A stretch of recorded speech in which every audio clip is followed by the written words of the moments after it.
warahmatullahi wabarakatuh dan selamat siang adik-adik. Bagaimana kabarnya hari ini adik-adik? Alhamdulillah baik semua ya. Jadi sebelum ibu memulai pembelajaran kita yang pertama, ibu akan memperkenalkan diri terlebih dahulu. Karena mungkin adik-adik di sini belum ada yang mengenal ibu. Perkenalkan, nama ibu Sasda Aziza. Jadi ibu yang akan mengajar di kelas ini untuk 1 semester ke depan. Baiklah, apakah ada yang ingin ditanyakan kepada ibu? Baiklah, jika tidak ada, ibu absen terlebih dahulu ya. Jadi jumlahnya di sini 24 orang, hadir semua ya. Baiklah, langsung saja kita sama-sama membahas materi pertama kita, yaitu kebijakan dalam pelayanan kebidanan. Adapun beberapa tujuan yang harus adik-adik capai, yaitu adik-adik mampu memahami konsep information choice dalam pelayanan kebidanan. Yang kedua, adik-adik mampu memahami politik dan hukum dalam pelayanan kebidanan. Baiklah, jadi materi pembelajaran kita yaitu kebidanan dalam pelayanan kebidanan. Konsep information choice dalam pelayanan kebidanan. Pengertian information choice adalah membuat pilihan setelah mendapatkan informasi yang lengkap, baik yang menguntungkan maupun merugikan. Mampu tentang alternatif asuhan yang akan dialaminya.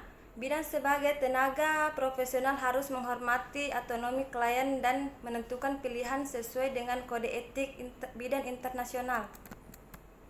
Adapun tujuan dan fungsi information choice. Yang pertama, memberikan perlindungan hukum kepada pasien sebagai pengguna jasa medis dari segala tindakan dokter yang dilakukan tanpa sepengetahuan pasien dan melindungi pasien dari malpraktek yang disebabkan karena adanya kesalahan yang dilakukan oleh dokter. Yang kedua, memberikan perlindungan hukum kepada petugas yang telah menjalankan tindakan medis sesuai dengan standar pelayanan apabila terjadi suatu kegagalan medis. Yang kedua itu ada bentuk information choice dalam asuhan kebidanan. Implant consent, yaitu persetujuan yang telah diberikan walaupun tidak ada pernyataan resmi, yaitu pada keadaan emergensi yang mengancam jiwa pasien, tindakan penyelamatan kehidupan, tindakan memerlukan persetujuan tindakan medik. Expression consent, persetujuan tindakan medik yang diberikan secara eksplisit, baik secara lisan maupun tulisan. Dan selanjutnya, politik dan hukum dalam pelayanan kebidanan.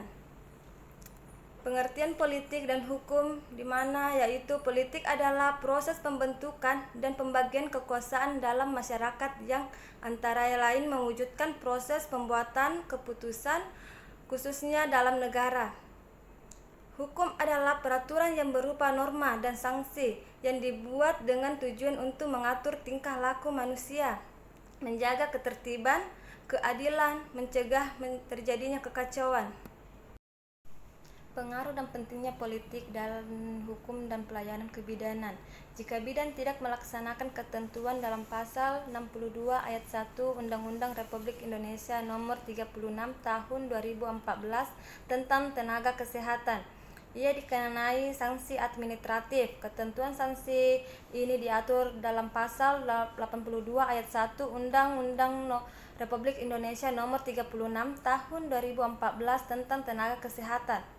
Sanksi yang dikenal dalam Undang-Undang Republik Indonesia Nomor 36 Tahun 2014 tentang tenaga kesehatan adalah sanksi administratif, yaitu sanksi ini dijatuhkan jika bidan yang bersangkutan dalam menjalankan praktiknya tidak sesuai dengan kompetensi yang dimilikinya. Dengan kata lain, jika memang memberikan obat atau suntikan bukanlah kompetensi yang dimilikinya, maka sanksi yang berlaku padanya adalah sanksi administratif, bukan sanksi pidana.